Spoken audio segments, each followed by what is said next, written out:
하나님의 말씀 함께 보겠습니다. 하나님의 말씀은 마태복음 16장 16절의 말씀입니다.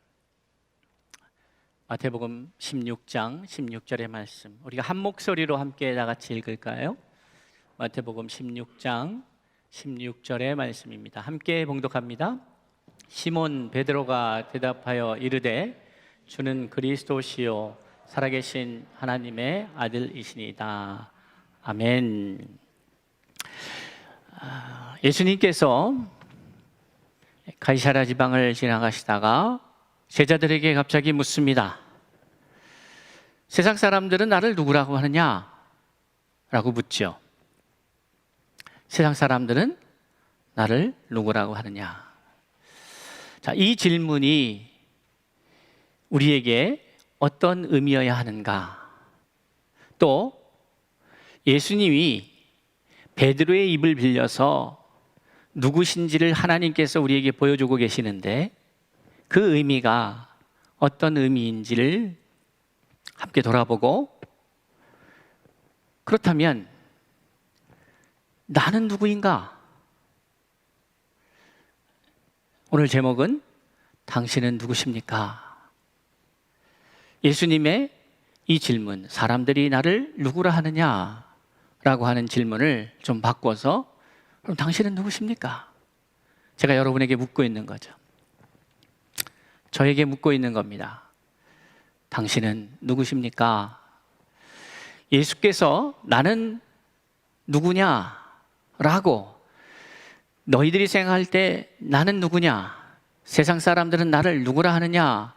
라고 물으셔서 자신을 드러내셨던 것처럼 이제 예수 그리스도를 주로 고백하고 시인하여 믿음으로 구원받은 하나님의 백성들인 여러분이 누구인지를, 어떠한 사람이어야 하는지를 함께 나누고, 또 그것을 어떻게 우리가 그 뜻을, 그것을 알려주신 하나님의 뜻을 알고 그것을 이루어가는가의 문제를 오늘 함께 나누고자 합니다.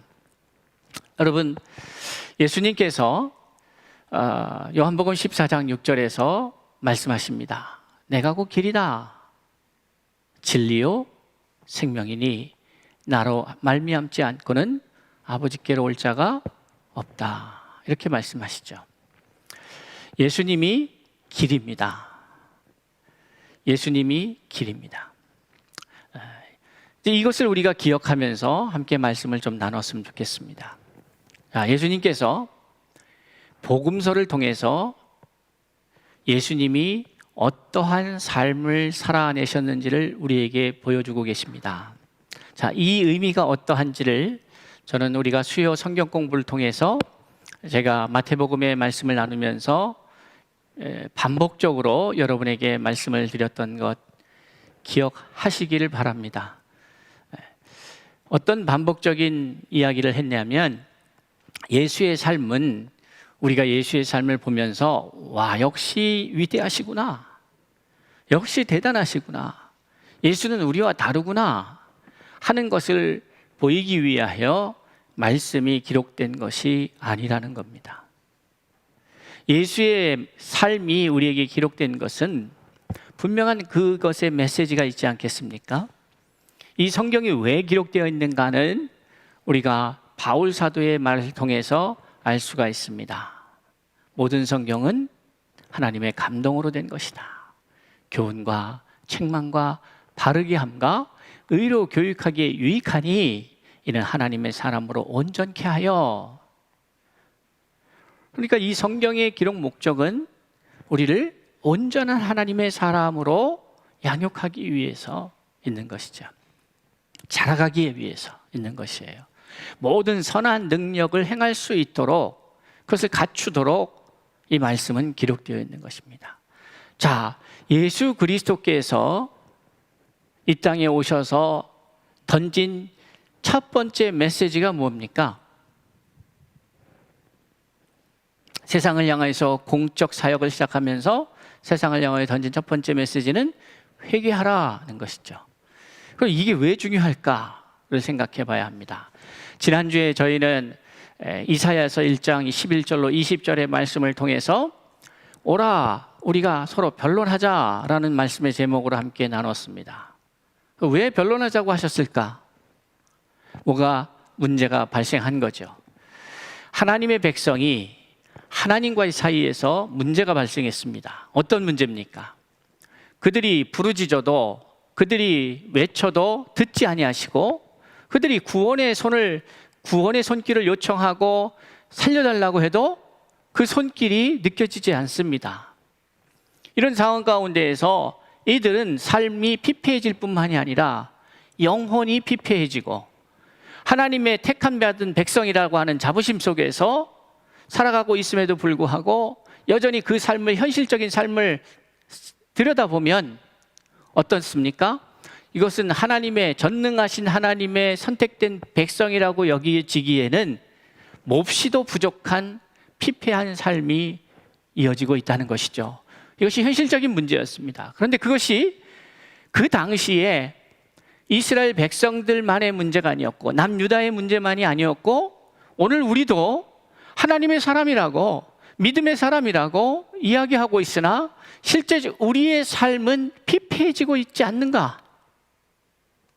우리의 영혼이 날마다 주를 보며 기뻐하면서 내게 샘솟는 기쁨이 넘치고 있는가? 라고 물었을 때에 우리는 선뜻 예 그렇습니다 라고 답하기가 쉽지 않은 상황 가운데에 있다는 것이죠. 그렇다면 어디에서 문제가 발생했는가? 이스라엘 백성들이 이것을 해결하는 방식으로 택했던 건 뭘까요? 이런 무엇이 잘못됐다고 느껴지고 있습니다. 부르짖고 있는데 응답이 없다고 느껴져요. 그래서 이거를 해결하는 방식으로 그들은 어떤 방식을 택했을까요? 더 열심히 소를 잡고 더 열심히 예배를 드렸겠죠. 그것은 하나님과 만나는 방법이었으니까. 그런데 문제는 계속해서 악화됩니다. 그럼 이쯤에서 이게 뭔가 잘못된 건 아닌가 돌아봐야 하지 않겠습니까? 우리가 그동안 해왔던 방식, 그것을 계속해서 고집하며 살아왔음에도 불구하고 여전히 우리의 심령이, 우리의 삶이 하나님께서 말씀하시고 보여주고 계시는 성경의 말씀과 삶과 다르다면 우리는 이쯤에서 여기에 뭔가 잘못이 있구나. 그러면 어떻게 해야 되겠어요? 하나님 앞에 하나님 저기 면담 신청하겠습니다. 이거 뭔가 잘못했습니다. 그렇게 가야 되지 않겠습니까? 그런데 이 미련한 백성들이 그렇게 하지 않는 거예요. 그렇게 하지 않고 어떻게 합니까? 그동안에 내가 하나님을 만났던 방식을 계속해서 고집하면서 그걸 버리지 못하고 그 안에 갇혀 있는 것이죠. 그러니까 월삭과 대회와 하나님의 정기적인 예배로 나아가 안식일을 지키면서 계속해서 제사를 드리고 나름대로 자기들은 뭐 하고 있는 거예요? 예배하고 있는 거예요. 그런데 결과는 뭐예요? 피폐해지는 거예요. 자, 이쯤 되면 면담 신청해야 합니다. 여러분, 여러분의 삶에 여러분도 이해 안 되는 부분이 있다면 내가 크게 죄 짓는 것도 아니고 크게 잘못된 것도 아니고 그럼에도 불구하고 이상하다, 뭔가 이상하다 느껴진다면 여러분 그 시점에서 여러분은 하나님 앞에 면담 신청을 해야 합니다. 만나셔야 해요.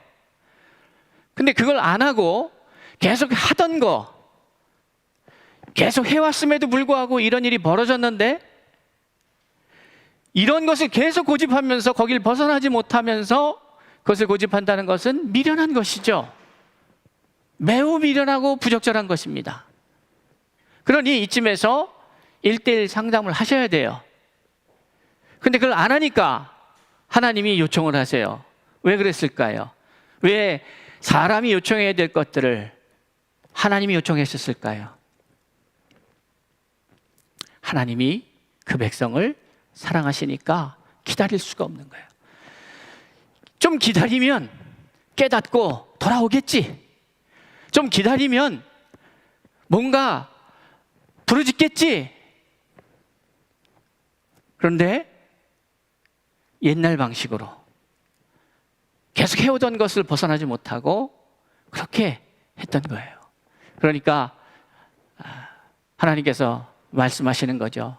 하나님의 사람을 통해서 메시지가 전달되는 것이죠. 오라, 우리가 서로 좀 변론하자. 우리 이야기 좀 하자. 그렇게 시작되면서 왜 하나님이 귀를 닫으셨고 손을 접으셨는지를 명확하게 말씀하시죠. 우리의 죄 때문이라고. 그러니까 그 문제가 해결되지 않으면 안 된다고 말했어요. 저는 지난 한 2주간의 시간 속에서 저를 이렇게 제 마음을 사로잡아서 집중케 한 단어가 있습니다. 그것은 부흥이라고 하는 거예요. 그러면서 저는 우리 믿음의 선배들, 우리 성결교회 아버지라고 불려지는 이명직 목사님, 김흥조 목사님, 이성복 목사님, 이런 분들을 좀 들여다보기 시작했어요. 우리가 잘 아는 바와 같이 1907년 평양 장대현 교회에서 일어났던 놀라운 부흥의 역사는요, 그것은 20세기에 일어난 가장 위대한 부흥의 사건 중에 하나입니다. 그 놀라운 사건이었어요. 그래서 이 평양이 제2의 예루살렘이라고 할 만큼 정말 엄청난 역사들이 일어난 거예요. 회개의 운동이 일어났고 병자들이 치유를 받고 문제가 해결되고 이런 일들이 일어났던 것이죠. 그리고 그 사건이 지나고 나서 거기서 은혜 받은 사람들이 일어나기 시작하고 또 그 은혜의 불길, 부흥의 불길이 저희 성결교단에 또 역시 이어져서 당시에 김흥조 목사님, 이명직 목사님, 이성복 목사님 이런 분들은 놀라운 성령의 부흥사로서, 그래서 제가 이 이성복 목사님이라는 분을 보면 이렇게 문서로 접하면서 여러분, 저희 교회에 우리 원로 목사님께서 불꽃 부흥사 이성복 목사 이렇게 해갖고 그 생명의 말씀에서 나온 만화책이 있어요. 그거 보셔요. 밑에 내려가면 잘 안 보이는 곳에 꽂혀져 있는 것 같은데 보셔요. 저는 그것을 이렇게 접하면서 어떤 분들은 만화책이니까 이게 가벼운 책일 것이다 생각하는 분들도 있는 것 같아요. 저도 그랬고. 그런데 그 책을 읽어보면서 이러한 부흥이 다시 우리 안에 회복되기를 꿈꿔봅니다. 오늘날 이러한 목사가 필요하구나, 이러한 심령이 있어야겠구나 하는 생각을 갖게 됩니다. 언제부턴가 부흥이라는 단어가 고리타분해졌습니다. 너무나도 외쳐졌기에 이제 지금은 그저 그냥 불려지고 외쳐지는 소리에 불과해진 것 같다는 생각이 듭니다. 그런데 정말 우리 안에 일어나야 될 것이 있다면 그것이 바로 우리의 심령 부흥이다. 참 고리타분한 얘기입니다. 예전에 현수막, 부흥의 현수막 보면은 하얀 현수막에 빨간 글씨대로 심령대 부흥회 뭐 이런 거 기억나시는지 모르겠어요. 그런 것들이 있었어요. 그런 걸 생각해 보면 참 촌스럽기 그지가 없습니다. 그런데 오늘 이 시대가 친정코 필요한 것이 있다면 우리의 심령의 대부흥을 경험하는 것이 아닐까 하는 생각을 갖게 됩니다. 이사야의 말씀을 우리가 지난주에 보면서 변론하자. 너의 심령에 문제가 생겼다. 너와 나 사이에 막혀져 있는 것이 있다. 이것이 헐어져야 한다. 다시 오늘의 말로 그걸 풀어자면 네 안에 부흥이 일어나야 된다. 그런데 이 부흥이 일어나기 전에 반드시 그 부흥 사건의 시작은 무엇으로부터 시작되느냐 보니까 회개 운동이었어요. 그러니까 예수님의 첫 메시지도 뭐예요? 회개하라는 거예요. 그런데 오늘날 강단에서 이 회개의 메시지가 사라졌어요. 예전에 김흥조 목사님, 유명진 목사님, 이성봉 목사님 이런 분들은 초교파적으로 사역하셨던 분이에요. 특별히 이성봉 목사님을 제가 이렇게 좀 들여다보면서 초교파적으로 말씀이 선포되고 회개운동이 일어나고 삶이 변화되고 실질적인 신유의 역사가 일어나고 이러한 일들이 당신 또한 말씀을 전하시면서 신유의 역사를 체험합니다. 이러한 놀라운 위대한 일들이 일어나고 있어요. 서울중심교회 성도님들, 코디엠교회 성도님들, 우리 다시 한번 이러한 부흥의 역사를 열망해 봅시다. 우리의 심령 가운데에 성령이 강력하게 터치하시도록, 역사하시도록 우리가 그것을 사모해야 합니다. 언제부턴가 기독교가 고상해졌어요. 너무 멋있어졌어요. 배가 불렀어요. 기독교 영성은 사모하는 영성이고 죄를 회개하는 영성이고, 그런데 언제부턴가 멋진 시설에 멋진 환경에서 편안한 마음으로 신앙을 얘기하기 시작했습니다. 똑똑하고 잘난 사람들이 나와서 성경을 요리조리 분석하고 멋진 말로 그럴싸하게 사람들을 감동하며 던지는 설교가 되어버렸어요. 우리의 귀가 망가졌고 우리의 입술이 망가졌어요. 전해야 될 말씀이, 복음이 선포되지 않고 있고, 들어야 될 말은 비껴가고 귀에 듣기에 좋은 말들만 쏙쏙 들어옵니다. 회개하라, 천국이 가까웠다. 이 말씀을 시작으로 예수 그리스도의 구원 사역이 시작이 됩니다. 여러분, 우리 서로 변론하자는 말씀이 이렇게 들려야 되지 않겠습니까? 이 목사, 나와 이야기 좀 하자. 여러분 개인을 향하여 던져주시는 하나님의 아름다운 초대 아니겠어요? 누구누구야, 다 내려놓고 나와 얘기 좀 하자. 여러분, 그 하나님의 거룩한 부르심에, 초대에 반응하셔야 합니다. 두렵기도 해요. 마치 선생님께서 누구야, 너 교무실에서 나 좀 보자. 그럼 약간 두렵잖아요. 하나님께서 나를 부르실 때에 두렵습니다. 근데 여러분, 그 과정을 거쳐야죠. 내가 두려워한다는 것은 뭐가 문제가 있다는 것이고, 이 문제가 제거되고 해결되지 않으면 이 두려움 속에 나는 갇혀서 벗어날 수가 없게 되는 것이에요. 아담과 하와가 선악과를 따먹고 두려워서 숨었을 때에, 아담아 아담아 내가 어디 있느냐 했을 때에 하나님 앞에 달려나가면서, 하나님, 제가 이런 죄를 졌어요. 따먹지 말라고 했는데 따먹었어요. 어떻게 하면 좋아요? 어떻게 하는 것이 살 수 있어요? 제가 죄를 졌어요. 했다면 어떻게 됐을까? 우리가 피한다고 피할 수 있는 문제가 아닌데, 우리가 도망친다고 도망칠 수 있는 문제가 아니지 않습니까? 우리의 죄가 우리를 계속해서 쫓아오고 있는데, 해결될 수 있는 문제가 아닌데, 오늘 우리는 예수 그리스도의 이 질문, 세상 사람들은 나를 누구라 하느냐의 이 질문이 단순히, 자, 세상 사람들은 주님을 엘리야라고도 합니다. 에레미야라고도 합니다. 선지자 중에 한 사람이라기도 합니다.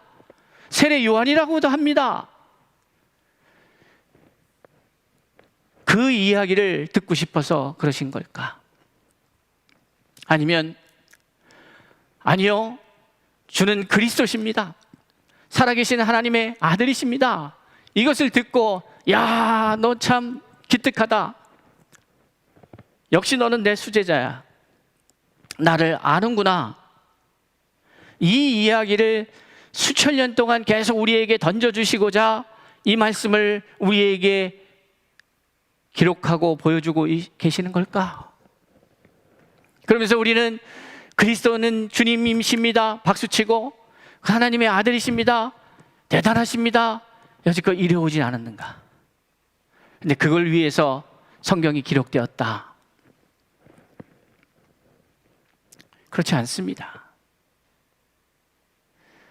자, 인류 역사상 의인은 하나도 없고 그 의인을 본 사람도 하나도 없습니다. 예수가 오시기 전까지. 의인은 없나니 하나도 없습니다.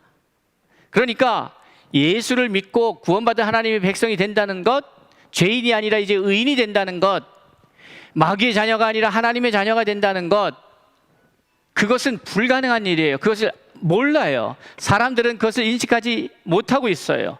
누가 의인인지, 누가 하나님의 자녀인지 본 적이 없습니다. 그러니까 당연히 이 말을 이해할 수도 없습니다. 그러니까 예수께서 친히 이 땅에 오신 거죠.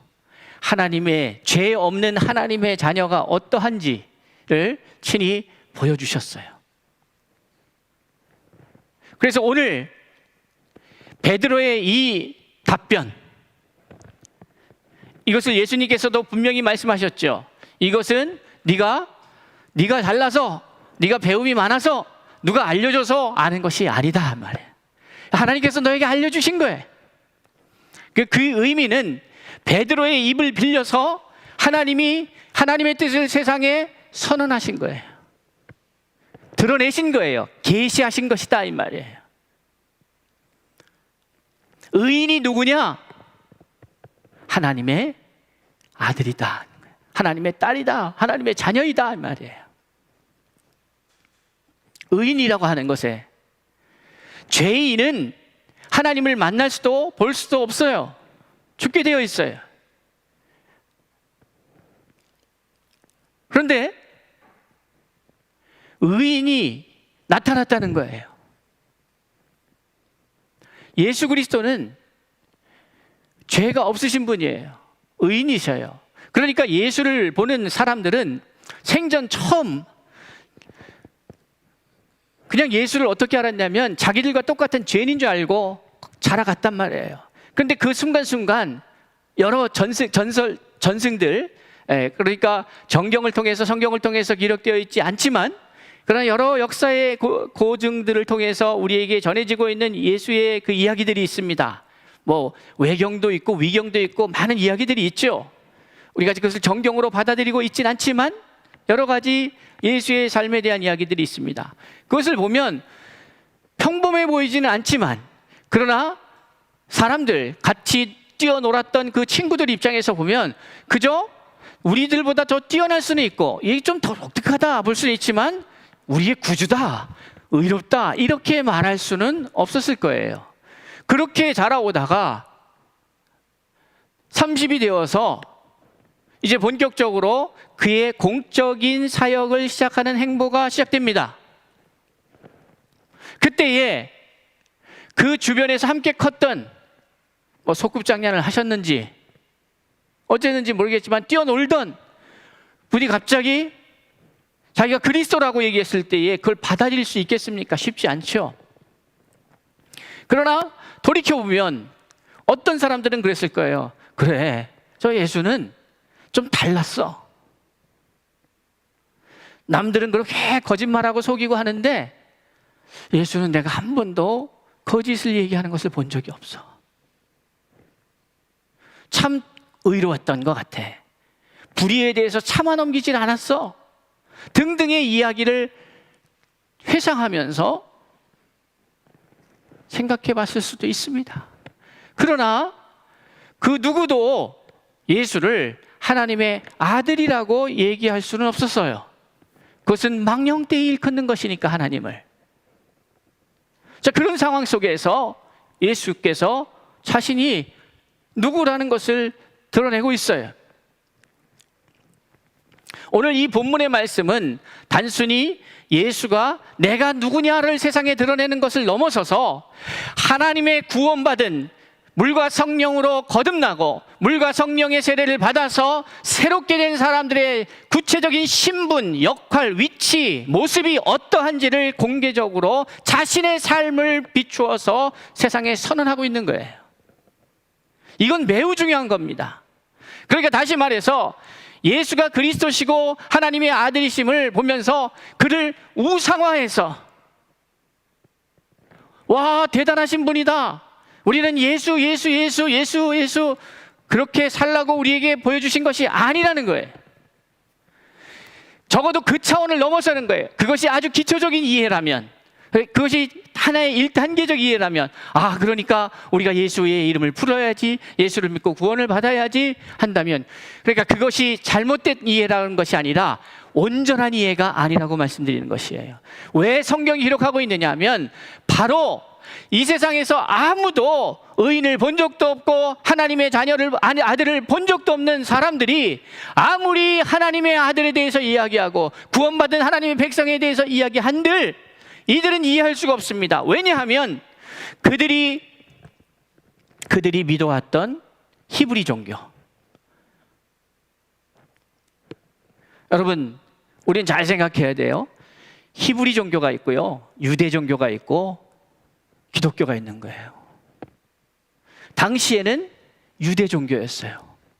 히브리 종교에서 유대 종교로 이게 어떻게 넘어왔는지를 정확하게 분류할 수는 없지만 아브라함의 시대에 시작된 이 히브리 신앙이 그 모습이 아브라함과 이삭과 야곱, 요셉 이때는 유대교가 아니었어요. 그렇지 않습니까? 우리가 유대교라고 하는 것, 토라를 중요하게 생각하고 하는 것은 언제 이후에 시작이 될 수 있어요? 가능한 게 그건 모세 이후죠. 다시 말해서 사람의 인식 속에, 우리의 인식 속에 하나님은 각자의 수준에서 각자의 이해 속에서 하나님이 인식이 되고 있어요. 근데 이 인식의 문제로 우리가 하나님을 알 수 있는 방법은 없는 거예요. 너무 불명확하니까. 그래서 우리가 신비주의자로 빠지면 문제가 되는 게 뭐냐면 자꾸 개인의 체험의 중심적, 개인 체험 중심적 신앙을 갖게 되다 보면 어떤 문제가 생겨요? 그거는 자신의 체험인데 그 체험에 갇히게 되는 거죠. 그래서 내가 체험한 것이 아니라면 수용하기가 대단히 어려워져요. 그러니까 우리는 어떻습니까? 어떻게 같이 가야 돼요? 하나님의 말씀이 가야 되고 그 말씀을 체험하는 신앙이 되어야 되는 거죠. 말씀이 빠지고 체험만 있다 보면 이게 혼란스러워지는 거예요. 어떤 게 성령이고 어떤 게 악령의 역사인지 구분하기가 쉬워지지 않은 것이죠. 그런 상황 속에서 유대인들은 유대교라고 하는 틀로서 하나님을 받아들이기 시작한 거예요. 그런데 거기에 문제가 생긴 거 아니에요? 그 문제가 있으니까 예수가 오신 거 아니에요? 만약에 그 유대교라고 하는 틀로 하나님을 이해하는 것이 온전하였다면 예수는 필요 없죠. 그런데 이제 예수가 오셔서 우리에게 참된 모습을 보여주고 있는 거예요. 그것을 오늘 말씀을 통해서 명확하게 우리에게 증거하고 있는 거예요. 예수가 누구냐라고 했을 때에 엘리야가 아니에요. 예수는 세례 요한이 아닙니다. 세례 요한이 다시 살아난 게 아니에요. 예수는 예레미야도 아니에요. 선지자 중에 한 사람이 아닙니다. 예수는 예수예요. 근데 그 예수를 뭐라고 성경에서는 증언하고 있냐면 그리스도다 이렇게 얘기하고 있는 거예요. 예수는 그리스도라. 그리고 뒤에 또 뭐가 붙습니까? 주는 그리스도시요 살아계신 하나님의 아들이다, 하나님의 자녀다 이렇게 얘기하는 거죠. 이것이 대단히 중요한 문구예요. 왜 그러냐? 성경을 읽을 때에 성경은 단지 성경에 나온 인물들이 위대함을 드러내는 것이 아니라고 제가 수없이 말씀을 드렸습니다. 그것을 통해서 우리에게 주시는 메시지가 있다고 말씀을 드렸어요. 예수의 삶을 우리에게 보여주신 것은 완벽한 하나님의 자녀의 삶이에요. 그러니까 우리가 사모하고 추구하고 구하고 해 나가야 될 삶의 모델이 있다면 그것은 그 누구도 아닌 예수예요. 그 길이 생명의 길이니까. 그래서 내가 곧 길이라고 말씀하시는 거예요. 이 길이라는 게 뭡니까? 도로이기도 하지만 한편으로 이 길의 의미가 뭐가 있어요? The way. 하나의 방법이 되기도 해요. 그 길이 돼야 되는 거예요. 다른 길은, 다른 방법은 없는 거죠. 여러분, 예수는 그리스도시고 아들입니다 하는 이 두 가지 사안을 갖다가 우리가 좀 살펴보면서 오늘 그렇다면 여러분은 누구입니까? 예수는 그리스도시고 아들입니다. 이 그리스도라고 하는 것은 어떻게 보면 무엇과 관계가 있을까요? 사명이죠. 그리스도는 이것은 헬라 70인역의 번역 용어인데 무엇을 번역한 용어입니까? 메시아를 번역한 거예요. 메시아를 70인역에서는 크리스토스로 번역한 거예요. 그리스도. 이 그리스도, 메시아, 이게 다 무슨 뜻이에요? 기름 부음 받은 자예요. 당시에 이 사람들이 기름 부음 받은 자라고 이해할 때 이 기름 부음 받은 자는 어떤 사람들입니까? 왕이 있었고 선지자가 있었고 제사장이 있었죠. 근데 이 기름 부음 받은 자, 이 말을 그 여러 이야기 할 수 있지만은 대단히 중요한 게 뭡니까? 기름 부음 받은 자가 뭐예요? 하나님이 택하여서 세운 자지. 그러니까 하나님이 지명하여 부른 사람. 무엇을 위해서? 구원의 역사를 위해서 세운 그 한 사람.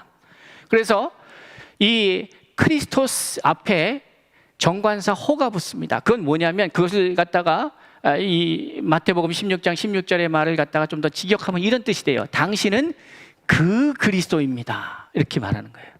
이게 무슨 말입니까? 우리가 기다려왔던, 성경에서부터 계속해서 예언되어 왔던, 우리를 구원할 구원자로 예시되어 왔던, 메시지가 전해져 왔던 그 메시아, 그 호 크리스토스, 그 그리스도, 그게 예수 당신이십니다. 그런데 이것이 이 그리스도라고 하는 것은 구원자, 메시아의 사역이라고 하는 것은 어떻게 보면 예수의 뭐예요? 존재 이유고 이 땅에 오신 목적이고 사명이잖아요. 이 사명. 네.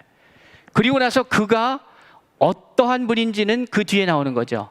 하나님의 아들이다. 이거는 뭐예요? 정체성이죠. 예수는 하나님의 아들인 거예요. 그런데 그 하나님의 아들 예수가 이 땅에 역사적 카이로스의 시점에서 어떻게 다가온 거예요? 바로 The Christ, 네, 호 크리스토스, 그 그리스도로 2000년 전에 유대 땅의 팔레스타인 지역의 베들레헴에 오신 거란 말이에요. 그러니까 예수의 삶을 들여다보면 결국 이 두 단어로 정리가 되는 거죠. 그는 하나님의 아들로서 살아가신 거예요. 세상에 그렇게 보인 거죠. 하나님의 아들을 한 번도 본 적이 없는 사람들 앞에, 야, 하나님의 아들은 이렇게 사는 거야. 땅에 재물을 쌓아두는 사람이 아니야. 하늘에 쌓아두는 사람이야.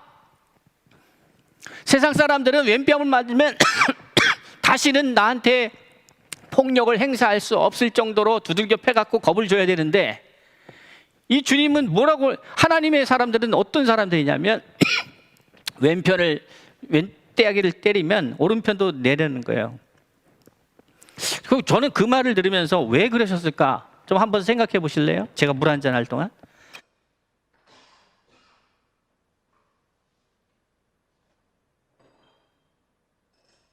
여러 이유가 있겠지만 그런 생각을 해봐요. 좀 더 이 전체적인 예수님의 성향을 생각했을 때에, 야, 너 무슨 일이 있어서 내 왼뺨을 때렸냐? 도대체 무슨 일인 건가? 저게 이런 방식으로 풀릴 수 있다면 한 대 더 때려라. 뭐 그러지 않았을까 하는 생각도 들어요.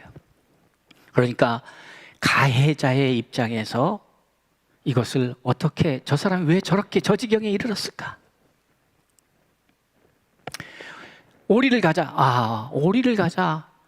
오리를 함께 가자고 하는 내 도움이 필요한 건가? 그러면 내가 10리라도 가질 수 있다. 그러니까 이 모든 것이 뭐예요? 나에게 필요를 가지고 나를 필요하다고 생각해서 찾아온 사람에게 그 사람이 기대한 것 이상으로 이 사람을 시켜야 하는 거죠. 그게 예수의 마음이죠. 그게 하나님의 자녀의 마음이다 이 말이에요. 우리가 지금 왜 이렇게 초유의 사태에 직면해서 이런 것을 합니까? 마스크를 쓰고 성가대하는 것을 인류 역사상 어디서 봤겠어요? 왜 이렇게 해요? 이게 다 어떤 마음이에요? 그리스도의 마음이에요. 세상 사람들이 사실 여기에 뭐 이 의학적으로 뭐 다른 이 방역이나 이런 것에 대해서 크게 문제가 되지 않을 수도 있어요. 그러나 두려워하고 떨고 막 이 전염되고 전파되고 하는 이 상황에서 사람들의 그 두려움을 좀 더 우리가 축소시키려는 그 마음이잖아요. 다른 게 뭐가 있습니까?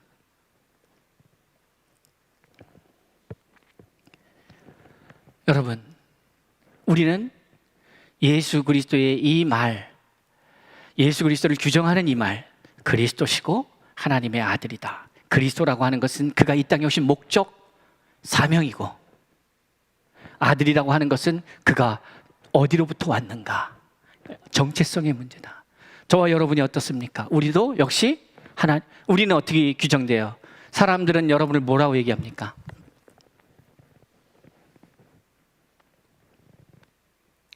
이거 매우 중요한 거예요.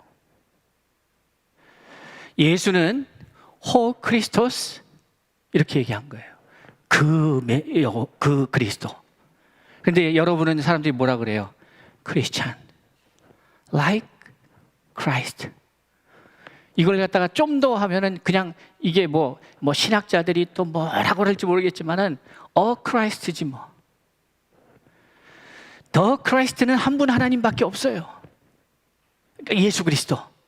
2000년 전에 오셨다가 가신 그 한 분 하나님이에요. 그런데 우리는 그 그리스도라고 하는 게 구원자, 이게 결국 뭐예요? 생명을 나누는 사람. 그것을 다른 성경의 말씀을 통해서 우리에게 주시는 것이 뭐예요? 그는 살려주는 영이다. 근데 우리가 그 영을 받았어요. 그 그리스도의 영은 살려주는 영이에요. 그러니까 우리 안에도 뭐가 있어요? 살려주는 영이 있어요. 우리가 그래서 사는 거예요. 그런데 이것을 우리만 갖고 있는 게 아니라 우리가 어떻게 합니까? 또 전하죠. 그게 증인이죠. 그러니까 우리는 그리스도인이 우리의 사명인 거예요. 예수는 더 크라이스트가 예수예요.